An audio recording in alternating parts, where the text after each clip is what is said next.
Nebco is hiring CDL drivers for ready mixed concrete, Husker concrete, and Beatrice concrete. Nebco offers great pay, medical and retirement benefits, paid time off, and we pay for CDL training. Apply today to earn an average total compensation of $50,000 to $60,000 your first year driving. From Nebco's beginning in 1908, it's the employees that have formed the company's solid foundation.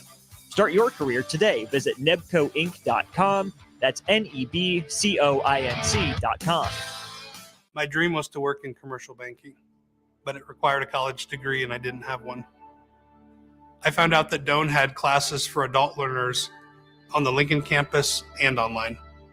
So I earned my bachelor's degree, and 5 months later, I landed my dream job. I decided to continue my education, and now I'm working on my MBA at Doane. For me, the Doane experience has been life-changing. Go Hog Wild Pit Barbecue. Pre-order your Hog Wild slow smoked Easter ham today. Hog Wild selects the highest quality whole ham and slow smokes them until they're tender and delicious. Our 100% boneless ham is approximately 4 pounds and $50. Pre-order online at GoHogWild.com. Quantities are limited. Hog Wild Pit Barbecue, 3210 Cornhusker Highway in Lincoln. But don't be late, we close at 8. Live from the heart of Lincoln, America, welcome to Ticket Weeknights on 93.7 The Ticket and theticketfm.com. Welcome in, everybody, here live Sunday, the Niko and I podcast. Unfortunately, we're not on the airwaves, but to all my streamers out there and all my listeners, I hope you're having a great day and a happy March Madness. And I got to say, March Madness has been nothing less than exhilarating and exciting. Not even just on the basketball court, even here in Lincoln, Nebraska. From snow yesterday to crazy thunderstorms today and crazy upsets on the basketball court. It has been straight chaos, and even for my personal life as well with track coming up. We do have Florida Relays coming up next week, which is a pretty big meet, and then half of our team will be going to Stanford, California.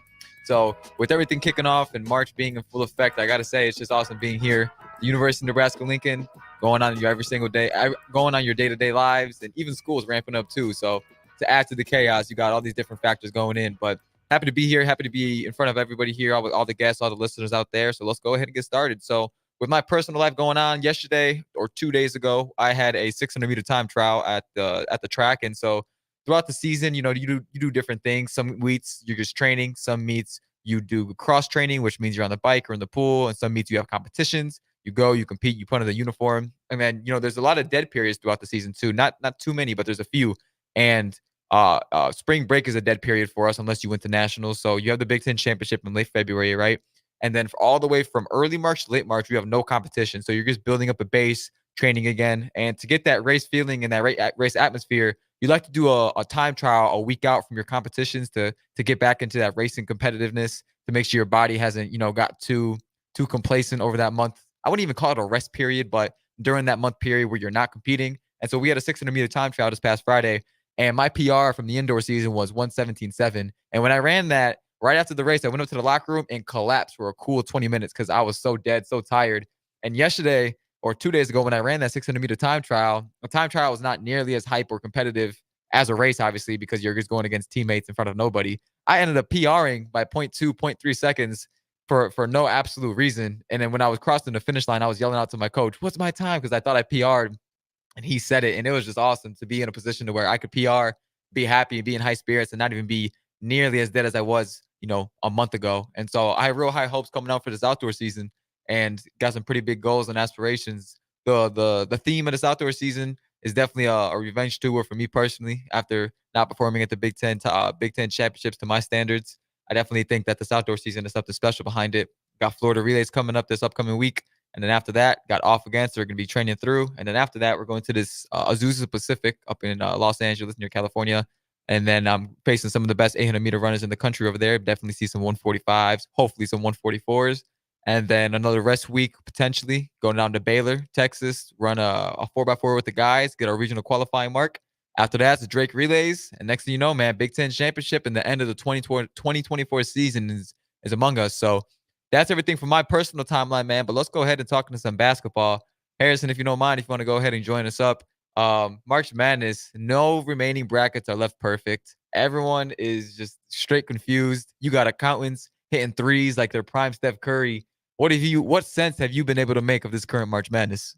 We kind of broke down a little bit on the breeze. It's definitely showing like upsets are on the rise. I don't think that's crazy. I think most people have seen that through the years that we're getting more and more upsets. Is it the 3-point line or is it the lack of age?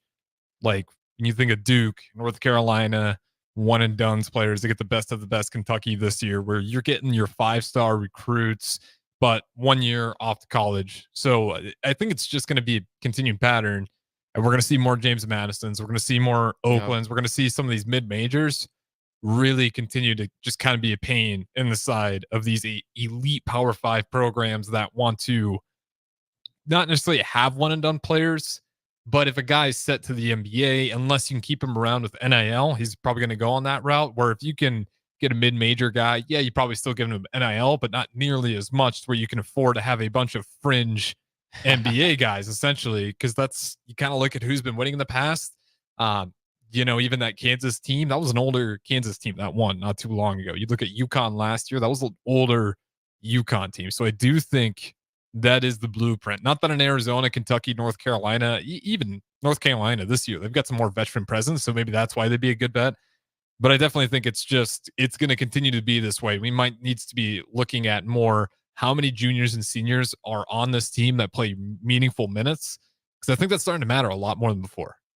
Yeah, I agree. I think the camaraderie and the team chemistry plays a big role into this. I mean, as you mentioned before, all those powerhouse teams that have been winning are a bit older, right? And so you get guys that are coming straight out of high school, 5 stars, sights on being in the NBA. I mean, they're there one and done, and their sights are set in the NBA. They're chasing that bag, and like you said before, NIL could keep them in, but NIL is still new to the game, right? I mean, this is just like when the new iPhone came out back in 2007, right? Nobody knew what was among us, right? And so I feel like we're in that same era right now. It's like nobody knows what this NIL thing is, and nobody definitely knows what it's going to be in the future. And so you get a bunch of these mid-major teams who've been together 3, 4, some even 5 years with these new COVID rules. You're getting a lot of upsets and a lot of random teams that you would never expect to be in there. I mean, just look at the brackets that everybody's made. Nobody's been able to guess what has transpired within this past weekend. Yeah, I mean, well, like Golke's been most people's favorite out of Oakland, the guy that just only shoots threes. One of my favorite stats. 8 2-pointers. No, it was the 8 2-pointers for me throughout the entire season. The rest are threes. That's the most funny part to me. He had plus 750 odds for any 2-pointer made last night, and I knew so many friends are like, "Oh, it'd be quick money here." I'm like, 8 the entire season. The guy doesn't shoot a lot, but it is fun because again, that's a D2 player. Yeah. That probably had no intentions of. I shouldn't say no intentions, but the idea of actually playing in the dance March Madness when you're playing D2 basketball seems far and away. Right. But he plays good enough. He eventually gets himself onto a D1 program. He's playing for Oakland, and he's just an older guy. He's there for that. Like, he's just not scared of the moment. He's been around it for so long. Yeah, he's like, what do I have here to lose right now? And he just plays out of his mind. So, I mean, again, I think it's just going to be more and more common. Although you could argue if you picked chalk this year, if you just had UConn, Arizona, or North Carolina, and just outside of like Kentucky, or if you picked Purdue and Houston, if you kind of stuck to that 1 through 3 outside of Kentucky, you still be sitting okay too. So yeah, it's a little bit of both. I mean, which one, since we're on it, which upset surprised you the most? Like, was there one that really just stood out outside of Kentucky? Because I think that one was kind of anticipated, but I think most people agree that's probably been the most outrageous one so far. Definitely the most outrageous. I was watching Auburn live, and that one really got me, dude. I just couldn't believe. I mean, they were they had like 3. They were up on a 3 or 4 point lead going into the last minute, last 45 seconds. Next thing you know, few free throws, few fouls later, and then next thing you know, they ended up getting upset. Even Oregon last night too. Them going into double overtime against Creighton, that was insane within itself. And I guess for Nebraska, right? Obviously Texas A&M was 9, we were 8. I wasn't expecting that big of a blowout, and I wasn't expecting that many turnovers on our end for sure. That definitely messed up a few brackets, actually more than a few brackets, a lot of brackets. And then even on the women's side too, I mean, we barely snuck away with that game. I mean, we should have blown them out, in my opinion. I'm watching that game, and I'm looking at the way A&M's playing. We're up like 9-0 within the first like 2-3 minutes of the game. I'm like, oh yeah, this is gonna be a blowout. And then we start playing out of our minds, and I'm like, oh no, they're back in the game. And then they end up beating us within the last 30 seconds, and then we come back off a foul because we were in the bonus. Like, this is just chaotic. This is the most invested I think I've ever been within March Madness in recent years, for sure. Yeah, shout out to the women's. Give them their flowers. Yeah, they're today at 3:30. 3:30 or 3 o'clock one, I believe. Let me double One of those check it two. real quick for the girls, or not the girls, the women's. Give them their They're still proper Memphis. credit here. They're still Memphis, right? Yeah, so the women's, they will be down the women's aren't Memphis. They're playing over at Oregon State, I Oregon believe. State now. Okay. So yeah, where am I? Oh, that's because I'm looking at the men's side. But real quick, as I'm making this point, so yeah, 3 o'clock today, number 6 seed Nebraska, they will face Oregon. Okay, so yeah, that's your game for the day. So be sure to tune in at 3 o'clock. They do face Oregon State, and you like Nebraska's odds. But yeah, when you're talking about Texas A&M, the girls, it felt like the same thing was about to happen. That the girls team for Texas A&M just started going on this crazy shooting. The only difference was it didn't start and end like that. For Nebraska, I don't want to use any cop outs because when you get to March Madness, you're playing against known competition. No one in that entire thing is going to be weak except maybe Stetson, but they also had to play UConn, who's been dominating everybody all entire season. So I can't even say that's an inferior team. Right. That is a team where they're shooting that well. You know that their MO is not a super complicated offense. They're bigger and stronger. Like, for just being real, there was disparity in athleticism. That's not saying you can't win, but they were certainly bigger and faster. They want to attack the rim. Nebraska could not figure out a way to stop them from getting to the rim without absolutely packing it inside. And then you see Wade Taylor, 3 after 3 after 3. Do you really want to pack it inside when they're not missing from 3-point land the entire game? They're like, what, 60% that game? 65%? Yeah, they shot, I mean, just incredible numbers. Out So of the gym that day. you give Texas A&M credit for doing something that they weren't able to do all season long, which shoot the 3 ball incredibly well. But if you're in Nebraska, if you want to win, you got to do something you haven't done incredibly well, which is you got to offensive board really well, because you know that's the number one team when it comes to crashing the glass. Right. And they did something that they didn't do all season. Nebraska, they couldn't find a way to counter it. I thought they fought. I thought they played, hard, but it's just really tough to guard a team who's elite at getting to the rim.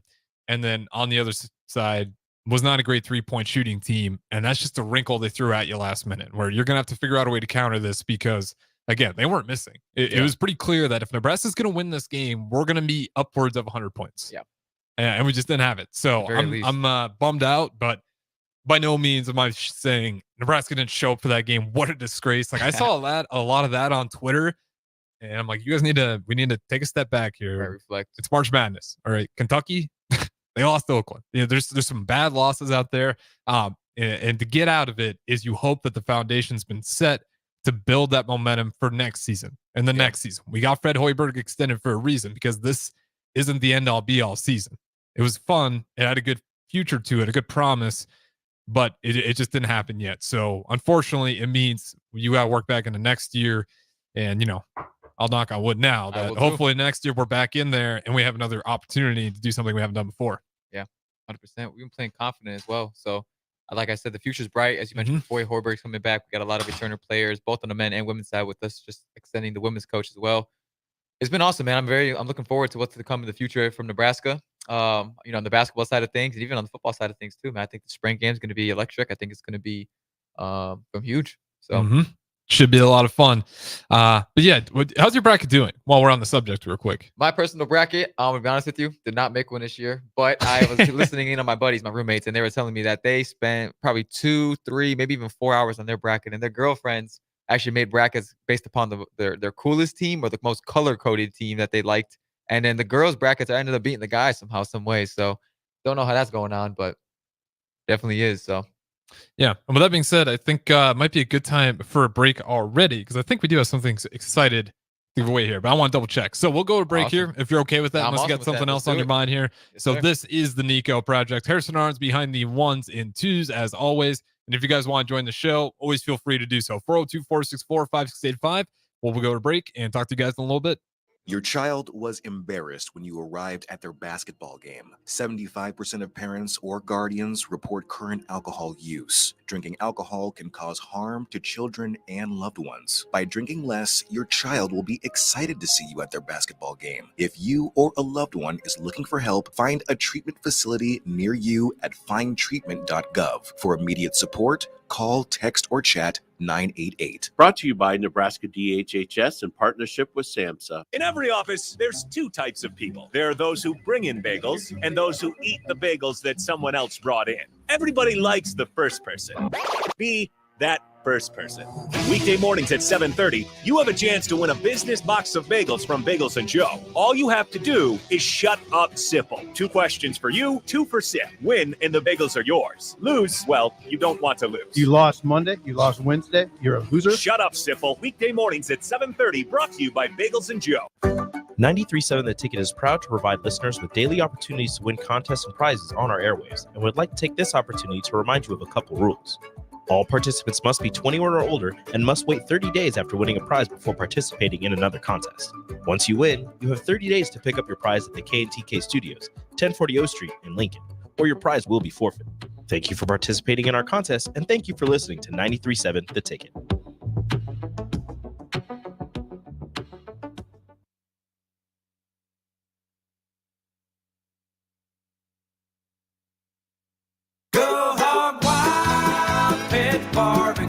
Pre-order your Hog Wild slow smoked Easter ham today. Hog Wild selects the highest quality whole ham and slow smokes them until they're tender and delicious. Our 100% boneless ham is approximately 4 pounds and $50. Pre-order online at GoHogWild.com. Quantities are limited. Hog Wild Pit Barbecue, 3210 Cornhusker Highway in Lincoln.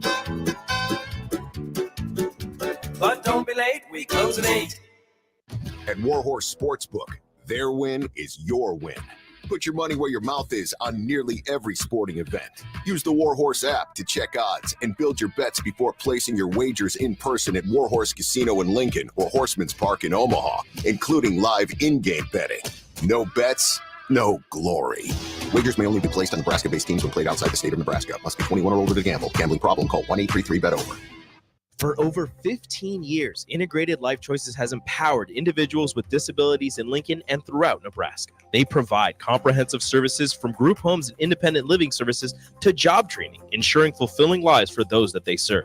Now, they're inviting you to join their mission. If you're passionate about making a difference in the lives of people with developmental disabilities, explore rewarding career opportunities with them. Learn more about their services and apply today at www.ilc.net.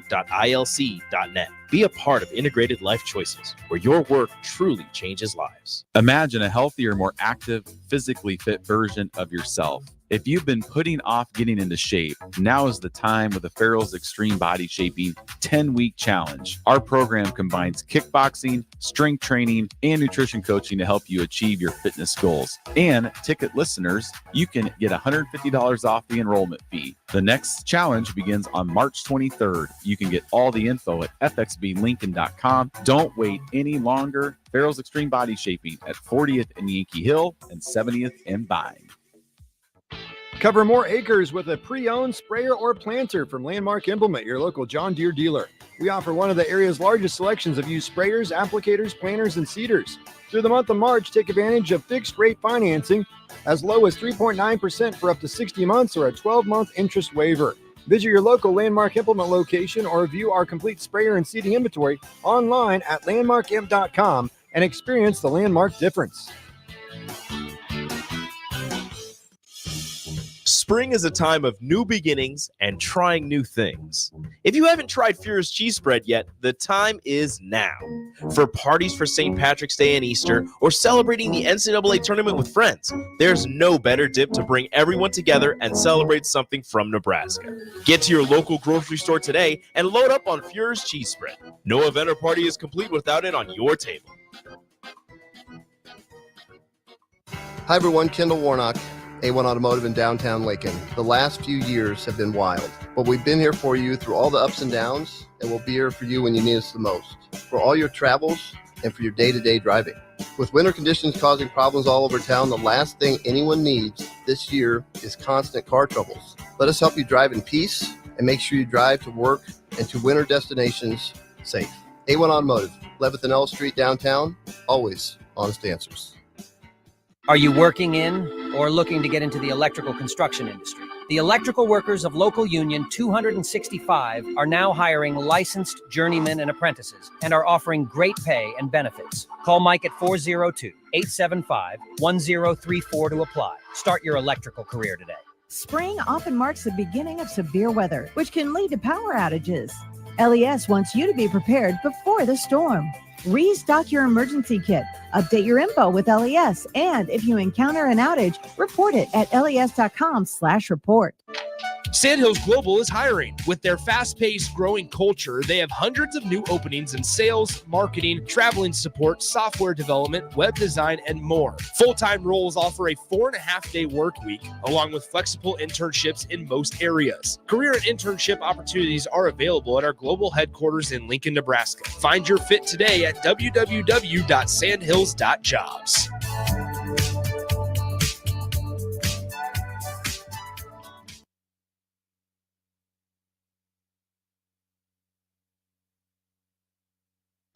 Back to the Ticket weeknights on 93.7 The Ticket and theticketfm.com.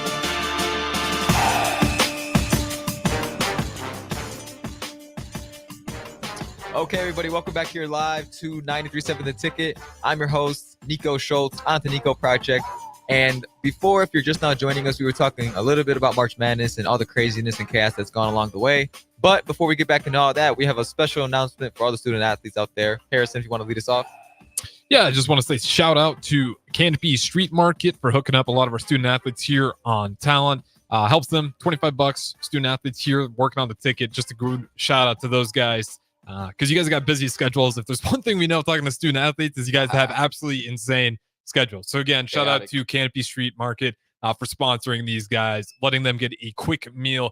And that's one thing. If you haven't checked out Canopy Street Market, I will say one of my favorite things to do when you go out there on the corner is they got those pre-made meals. Niko, I don't know if you've ever had one. I have. Super healthy, super quick to make. And again, like if you want to make, a meal for 5 hours and prepare it, be absolutely perfect. It's going to be a good meal. But these are just great, quick, on-the-fix runs. They're super healthy for you, and they taste really good too. So Canopy Street Market, if you haven't checked it out yet, definitely do. And again, thank you to those guys out there for sponsoring our student athletes. But with that being said, I do want to some quick news out there. They're from Hurrdat Sports. It does appear that Nebraska native and Wisconsin point guard Chucky Hepburn is expected to enter the transfer portal. The Big Red is his preferred landing spot, and quote, sources close to Hepburn. And that is from Hurrdat Sports. So again, something to keep your eye on. Knock on wood. Obviously, you got to wait for these things to fall through, but just something to entertain as Wisconsin, Nebraska, both sitting on the outside looking in. And as we're talking over the break here, when it comes to the Big Ten teams, is anybody giving you hope that they can pull this off? For the Big Ten, the last time somebody won it in the Big Ten for what is supposed to be a great basketball conference was 2000. It's 2024. So we're talking about 24 years here. Yeah, well, I mean, if you flip it on its head a little bit, you look at the football side of things. Last team to win the national championship was Ohio State in like 2012. And then finally, a long, lonely 12, 14 years later, Michigan goes ahead and pulls that off. So that was awesome to see. On the basketball side of things, obviously, you got to look at your big dogs. You got to look at Purdue. You got to look at, who is the other one? Illinois.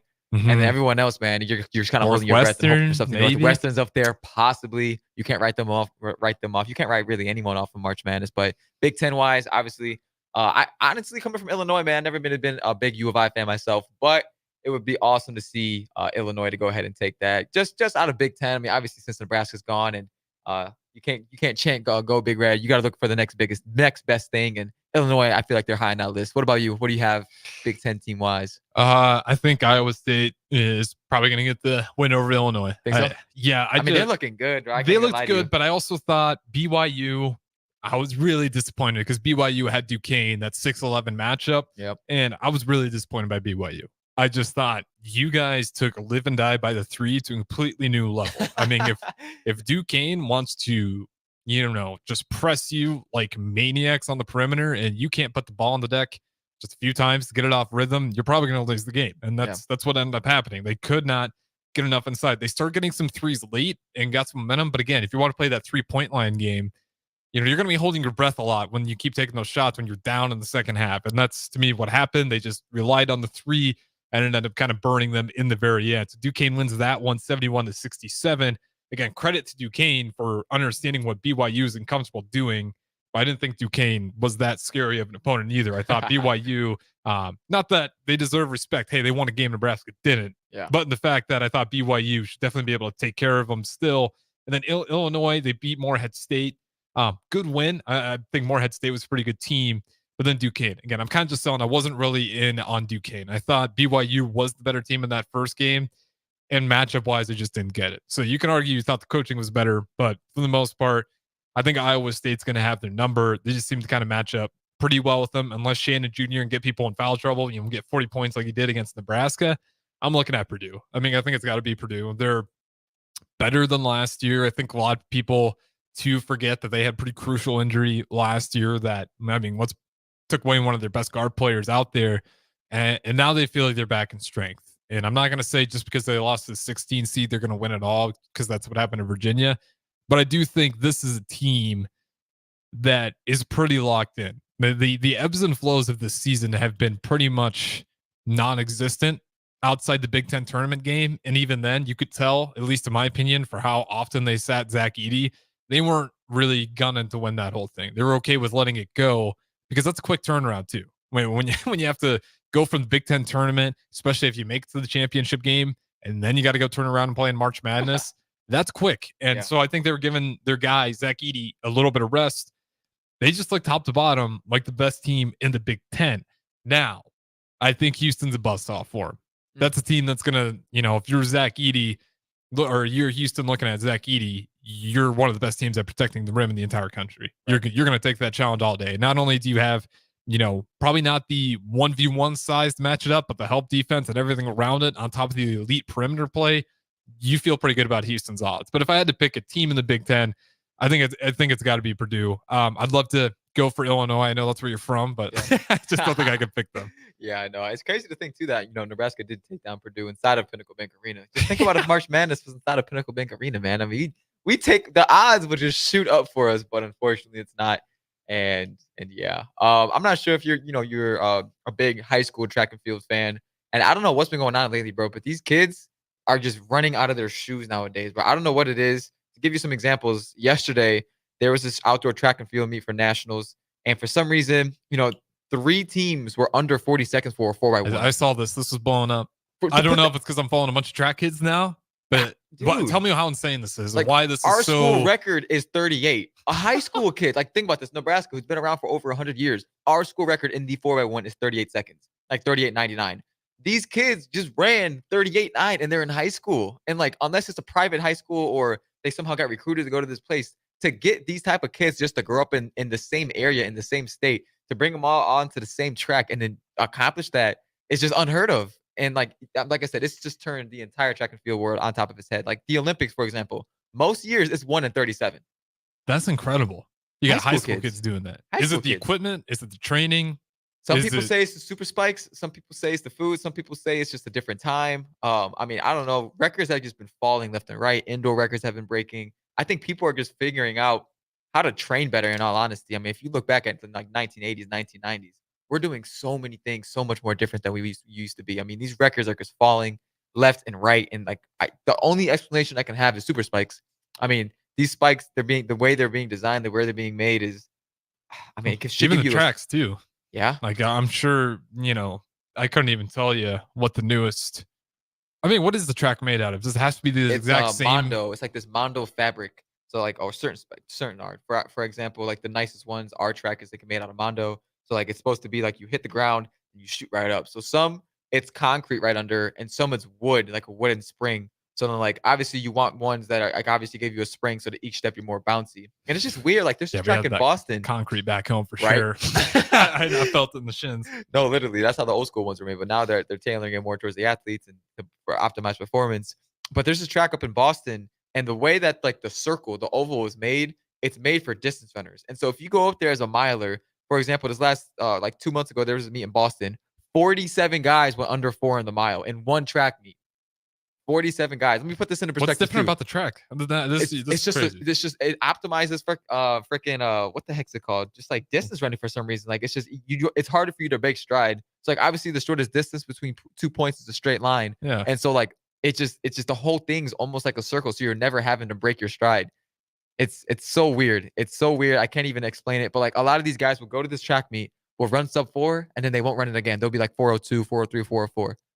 I believe it, especially if you're in those longer runs. Yeah. Because the stride is everything. You know, like I'm not an elite, but I can tell you one thing, like if you're running and then you start having to chop your feet, yeah, I mean, you can even tell me how much it takes to get to full speed for you. So anytime you can probably shave some serious seconds. I always confuse. I just wonder what's left in the track world. Like what more could they possibly innovate? Because it's definitely the shoes have helped. It's definitely the track material itself. You get that absorption back. Not only helps for injuries, but you get some of that, what do you want to call it? Not inertia, but some of that energy back returning. Yeah. I mean, is there anywhere left to go in terms of innovation technology wise? I mean, we got to plateau at some point. You would think, but I mean, I just think evolution is playing a part too. I mean, if your parents were athletes back in the 80s, back in the 60s, the 40s, I mean, if you even go back as far as like, let's say like 1850 to 1800s, you didn't really have many organized teams at doing athletes. Like basketball was barely a thing. Football was barely a thing in the early 1800s, late 1700s. Track was really the only big thing. Exactly. At The Olympics, right? You look yeah. at back then, like that really wasn't even started that long ago if you're looking at it. I mean, if you go way back to Coliseum days and people fighting and putting up performances, that's one thing. But I mean, like people weren't a part of teams up recently until like the last 100, 150 years. And so I just think it's just evolution, bro. And like the genetics playing a role, training playing a role. People and kids are getting started younger and younger each and every single year. And you're just seeing freakish athletes. I mean, look at Wemby, for example, dude. That dude's like almost 8 feet tall, can shoot, has handles, a better version of KD, basically. I mean, it amazes me how much I have not talked about that guy. Like, right? I feel like I should talk about him way more. Every day almost, right? It's just like you see a guy like KD who's been around dominating the league for years. And the next thing you know, you bring on this dude Wimpy, and it's just like he's making 6'8" guards, 6'8" shooting guards, and point power forwards look small. I wonder what that is. I wonder if that's just because the lifestyle of the pro athlete has become that much more lucrative, and as a result, we have more people driving and grinding to become the best of the best. Obviously, there's no arguing technology has helped, better training has helped. But yeah, like a guy like Victor Wembanyama, I laugh about it because it's like there's no way I should just be cool and normal seeing that after like only a few months. Like that guy is a freak of nature, and he was followed not to, Giannis wasn't too far before him, and Kevin Durant it just feels like we're getting these 7-footers in basketball. They got better handles than guards out there. And like the one thing that's scary about him is it's not even that he's just like tall and long. It's like his vertical isn't even bad. I know. Like he's got a vertical with it too. Now it's not like John Morant. If it was John Morant, like he'd be averaging 60 points a game, 70 with that. But like the fact that you can still get like high 20, 30 plus inch vertical when you're that tall and your arms are that long. I mean, since we're on the subject, Victor Wembanyama, a guy like that, what's his ceiling? Because he just seems to get better and better and better. And Greg Popovich could not be a better coach to work with. 100%. What's his ceiling? Yeah. Injury. I mean, that's really about it. I mean, yeah, injury is fair. I do with Chet and Victor Wembanyama. The only thing about those two that like Victor Wembanyama, the way he is with this trainer, I mean, you can tell me this because I mean, do you have a trainer that you typically go to, or is it no? You got multiple people on the staff. You don't really care which guy treats on you that day. Just for like recovery, right? Yeah. For me personally, I don't. But some people, a lot of my teammates do have personal guys. Like, yo, this is my guy. They have like personal people that helps them in a specific way, tailored towards them. Do you ever? Well, that makes sense too, though. Especially if you're someone who has like injury history, or you've had that something happen, it probably makes sense. But yeah, with Victor Wembanyama, my hope is that he doesn't get hurt just simply by the fact that he really has had a healthy career. Yeah. Like even guys that we get worried about, like Zion and those people. Yeah. Like it makes sense why, because they have gotten hurt in years past. When Zion blew out of his shoe at Duke, and a guy like Chet, who he was seeming more healthy, but if you go back in his career, especially when he was younger, like those growing pains and all that, like he definitely had some injury history to him. Victor just looks incredibly healthy, so I think that guy it just needs to get some help around San Antonio. But I mean, he can be an MVP as far as 3-4 years from now. I think I'm that high on him. Who else out of the young players in the NBA do you really like? Or is there anybody that really catches your eye? You could even put money on the Zion return, because Zion's been playing some really good basketball lately. He has been playing some good basketball, man. That criticism really been getting to him. Stephen A knows how to light up some players. I mean, you had that dude saying he's fat, saying he eats the whole table. Louisiana's been getting him too big, right? And so you have all these critics. Zion's bounced back. He's a real fun guy to watch. Do you even say Luka's even young anymore? Is Luka Doncic even young? I wouldn't say young. I don't even think he's that old. Let's find out. Luka is He is only if he's like 25. 25. See, that to me is still young. I mean, He was born in 1999, the year I was. That's just crazy to think. And he's out there doing magic, right? I mean, he's torching teams. I mean, a lot of these foreign athletes and these people from out of the country. You look at Jokic, right? I mean, he's on the other side of things. I know we're getting off topic, but I mean, dude, like I'm watching this dude give assists. I'm watching this dude pull up from 45, 50 feet, dunking on people behind the back passes. He is just disgusting. And like some of these things you just can't make up. Like some people just have it, some people don't, in my opinion, no matter how hard you work. That's just me. Good point. No, I think you're right. I mean, it sounds terrible to say, but yeah. Have you seen the trend? We're done with the 90s. What does that mean? Oh my gosh. We're done with the 90s? So obviously the GOAT debate, right? LeBron James, Michael Jordan, Kobe Bryant. Oh, for the NBA. Yeah, for the NBA. Yeah, and people talking mad trash about the 90s. Yep. Go watch more.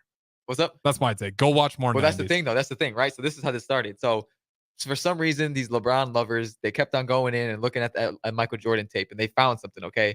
They found everybody saying, force Michael Jordan left. And so you go back and you look at the highlights. He did. Most of the time, he would go to his left, he would use his right. Or if he was pushed to the left, he'd shoot with his right. Like, he would not use that left hand. And when he did, it'd be a turnover. It'd go off the glass. He'd lose the ball. He'd foul. Something stupid would happen.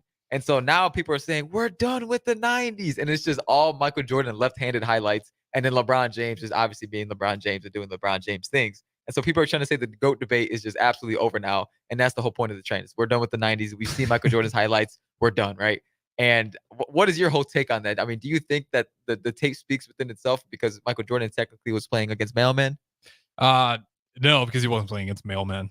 Like, let's just be like, you got to watch more. If I want to put together 3 hours of LeBron being bad, I could. I could make LeBron look like the biggest, most strongest athletic player, but make him look like an idiot out there because I'll just throw clips of him turning the ball over and I'll be like, oh, look, LeBron, he can't go left because I'll just pick the ones where he misses it going left.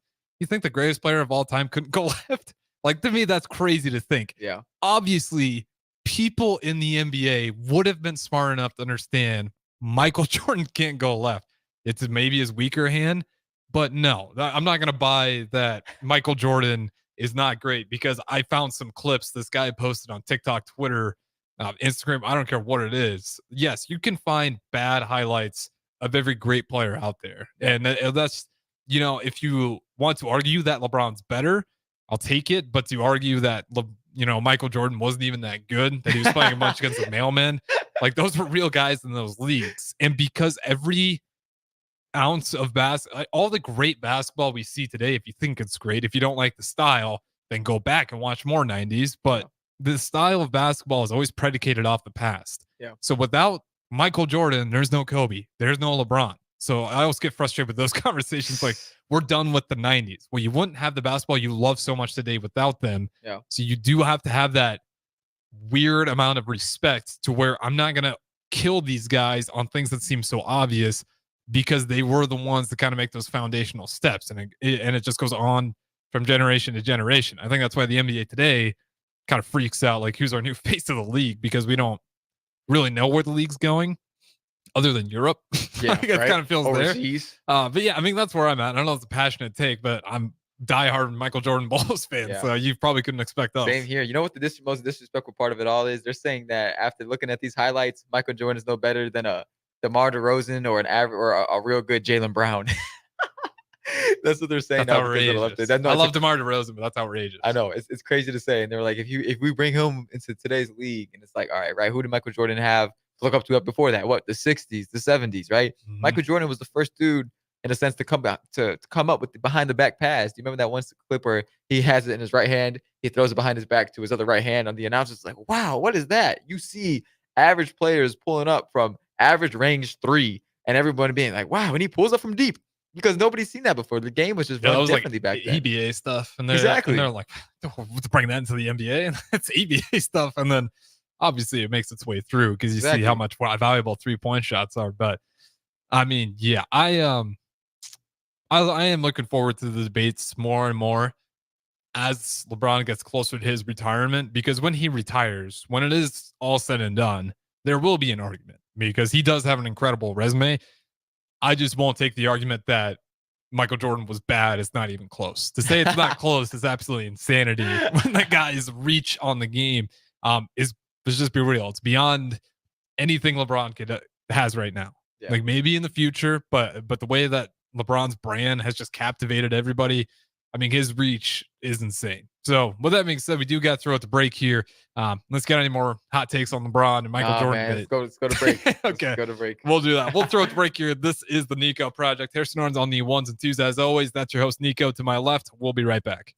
Drinking and driving causes serious harm to friends, family members, and loved ones. In 2021, 65 people were killed in Nebraska by a car crash involving a drunk driver. Do not drink and drive. By drinking less, you can still be here for your loved ones. If you or loved one is looking for help, find a treatment facility near you at findtreatment.gov. For immediate support, call, text, or chat 988. Brought to you by Nebraska DHHS in partnership with SAMHSA. This is Monster Jam. Witness big air, two-wheel skills, backflips, and all-out racing. Monster Jam, as big as it gets. Brought to you by the Original Super Glue. Stop by your local participating Westlake Ace Hardware locations for your $10 savings coupon. Restrictions may apply. See store for details. Coming to Pinnacle Bank Arena March 29th and 30th.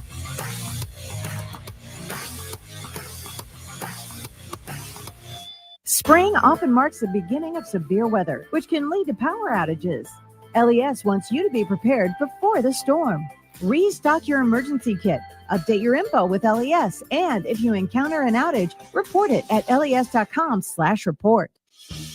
Spring is a time of new beginnings and trying new things. If you haven't tried Furious Cheese Spread yet, the time is now. For parties for St. Patrick's Day and Easter, or celebrating the NCAA tournament with friends, there's no better dip to bring everyone together and celebrate something from Nebraska. Get to your local grocery store today and load up on Furious Cheese Spread. No event or party is complete without it on your table. Hi everyone, Kendall Warnock, A1 Automotive in downtown Lincoln. The last few years have been wild, but we've been here for you through all the ups and downs, and we'll be here for you when you need us the most, for all your travels and for your day-to-day driving. With winter conditions causing problems all over town, the last thing anyone needs this year is constant car troubles. Let us help you drive in peace and make sure you drive to work and to winter destinations safe. A1 Automotive, 11th and L Street downtown, always honest answers. Houses? They're expensive. And once you buy one, you're kind of stuck with it for a while. You need to make sure you get your best house for the best price. You need Ben Bleicher and his team of pros at Professional Realty Group. They'll take the time to figure out what's important for you in your dream home, and they have the expertise to find the hidden issues that could surprise you after the sale. That's professional knowledge, proactive service. We call that potential. Ben Bleicher and the team at Professional Realty Group of Berkshire Hathaway's home service ambassador. Find more online at prg-ne.com. Attention all Nebraska basketball fans. The NCAA tournament is coming soon, and Nebraska looks to be on its way to their first appearance in 10 years. Better Tree Removal wants to celebrate the occasion and any possible success in the tournament by offering a deal. If you're in need of tree removal on your property, call or text Todd by March 20th. If Nebraska wins the first round game, you'll get 25% off the bid. If they win two, you'll get 50% off. You must contact Todd at 402-780-1377 before March 20th. Hi, folks. Sean Callahan here for Koppel Chevrolet GMC, and the Chevrolet and GMC Truck Month is now underway. We've got huge savings in Louisville. Get $9,000 off or 1.9% for 72 months on select models. Yes, you heard right. That's $9,000 off or 1.9% for 72 months happening right now at Koppel. So take that short money saving drive down 144th Street or check us out online at koppelcars.com. You'll be glad you did. All deals with roof credit. Stock number G214773. Nebco is hiring CDL drivers for ready mixed concrete, Husker concrete, and Beatrice concrete. Nebco offers great pay, medical and retirement benefits, paid time off, and we pay for CDL training. Apply today to earn an average total compensation of $50,000 to $60,000 your first year driving. From Nebco's beginning in 1908, it's the employees that have formed the company's solid foundation. Start your career today. Visit nebcoinc.com. That's NEBCOINC.com. My dream was to work in commercial banking, but it required a college degree and I didn't have one. I found out that Doane had classes for adult learners on the Lincoln campus and online. So I earned my bachelor's degree And 5 months later, I landed my dream job. I decided to continue my education, and now I'm working on my MBA at Doan. For me, the Doan experience has been life-changing. Go Hog Wild Pit Barbecue. Pre-order your Hog Wild slow smoked Easter ham today. Hog Wild selects the highest quality whole ham and slow smokes them until they're tender and delicious. Our 100% boneless ham is approximately 4 pounds and $50. Pre-order online at gohogwild.com. Quantities are limited. Hog Wild Pit Barbecue, 3210 Cornhusker Highway in Lincoln. But don't be late, we close at 8.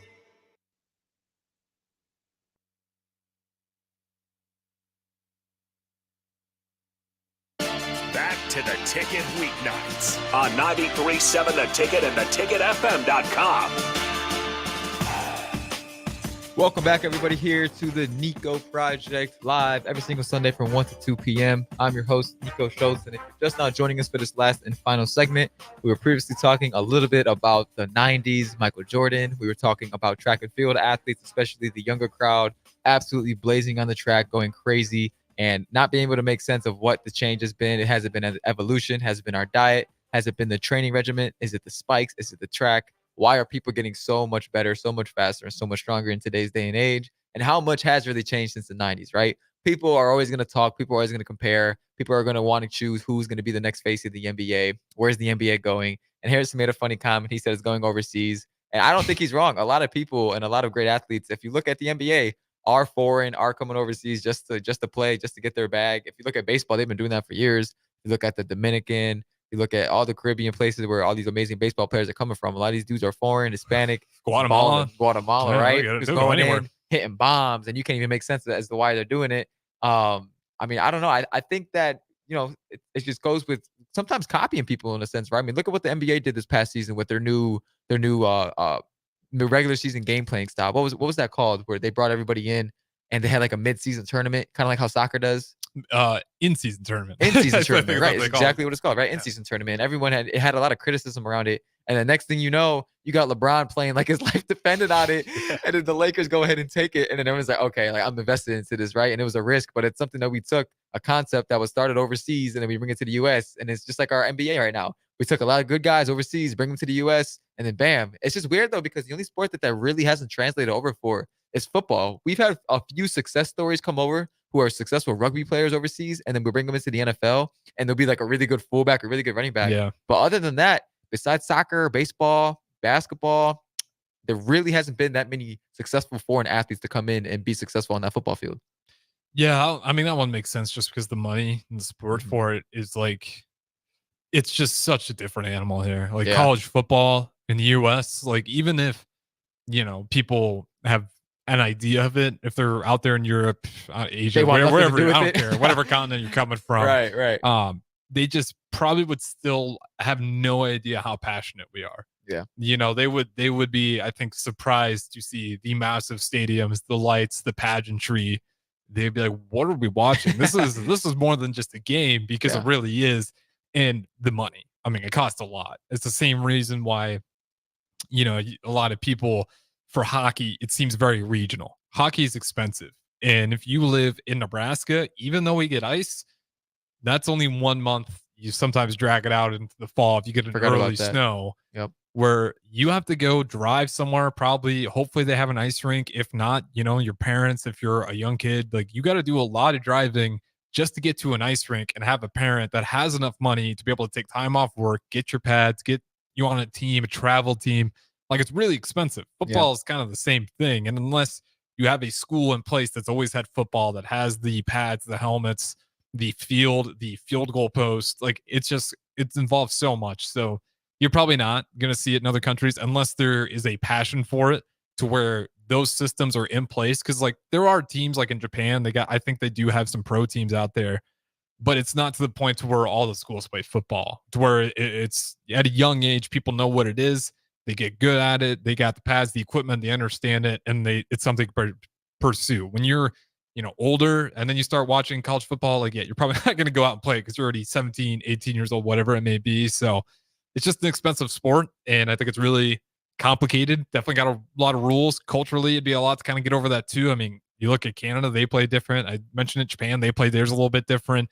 There's just a lot that goes on in college football, let alone NFL. So I don't think we'll ever have a wave of elite foreign football players. I think we'll probably have a few, definitely no problem with that. But as far as like a wave like we're seeing in the NBA, where you just need a hoop and a basketball, right? Like you can be wearing flip flops, you can still work on your jumper. Football, if you're wearing flip flops, you're not going to be out there playing football. So I just think it's the cost and availability, and it just comes dons to that. Some things are universal. I mean, obviously there's language, right? The way of communication, the way people talk. Here we use English, and there's a lot of different places that communicate. And basketball, I feel, is the only language that is universal, right? You got the ball, you got the hoop, you got the team chemistry. And when back in like 2008, right, or whenever we decided to just start being terrible at basketball overseas for the USA team, because we had the it was about early 2000s, yeah, early 2000s, right? We just were terrible, kind of in that Carmelo Anthony 92 era. was the dream team. 92 was the dream team. 96 was or 96 and 98, one of the two, right? I mean, we were just winning back-to-back Olympics, golds. And it really wasn't until 2008, 2012. And so we really started getting our stuff together again. Like, all right, the U.S. has to become dominant. And we're losing to Puerto Rico. We're losing to Spain, France, all these random teams where it's not making any sense. But the team basketball that they're playing, we're looking at guys who've been playing together since, since they were little kids growing up together, right? And so the U.S. would show up with these NBA All-Stars who have these egos, and they could not figure out a way to play team basketball, and we're losing, and America's getting pissed off, right? And so we bring in the big dogs. We bring in LeBron James, Carmelo, even Kobe Bryant. I think Kobe Bryant was the staple to that team. Yeah, he was, man. And it was a beast, right? And so Kyrie was on there too, I think. Yep. And so Young fast forward Kyrie. 2012, and then we're killing it again. I heard even in recent news that we're going to start doing it. And it kind of relates back to March Madness in a sense, right? We're talking about all these guys like, man, how are these amazing teams? I mean, obviously they're one and done athletes. How are these amazing teams like Kansas losing? And I just think it's honestly because team chemistry and camaraderie. Yeah.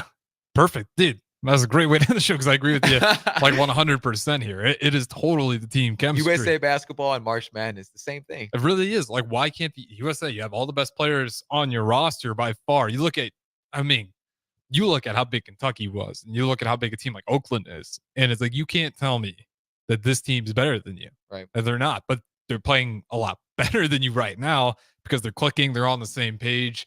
And you guys, not that you aren't great, but you're a bunch of freshmen. And like, when things get hard, you guys might crumble. Your shot's not going in. How do you kind of turn out of it? And also, you just know who your guys are. Like, that's one thing I think with that dream team with Kobe and LeBron that actually worked in their favor too, was no one it definitely felt like a feeling out period, but it did get to a point where you knew it was like, okay, this is Kobe's running the show right now. Like, there's no question. Kobe just took over. He did. Quite literally. And then it was still times like Melo when other guys would shine, but you got a sense of like, okay, this is the guy that's going to guide this ship.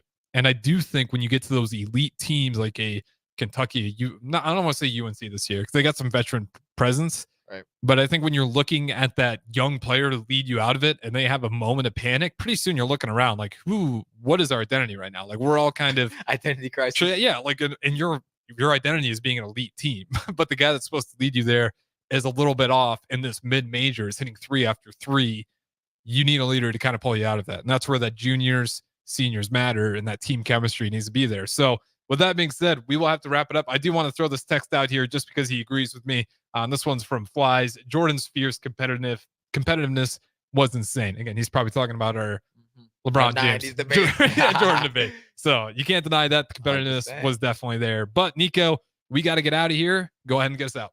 Of course, man. Hey, great talk today. As always, my guy Harrison. Closing remarks. Michael Jordan, in my mind, remains the GOAT. Track and field, I think the super spikes have a role to do with it, but our athletes are bigger, better, and faster than ever before in today's day and age. And catch us next Sunday, man, for some more debates, and we'll see how March Madness goes ahead and takes shape this next upcoming week. So, as always, this has been your host, Niko Schultz, the Niko Project, and we're out of here. Have a great Sunday.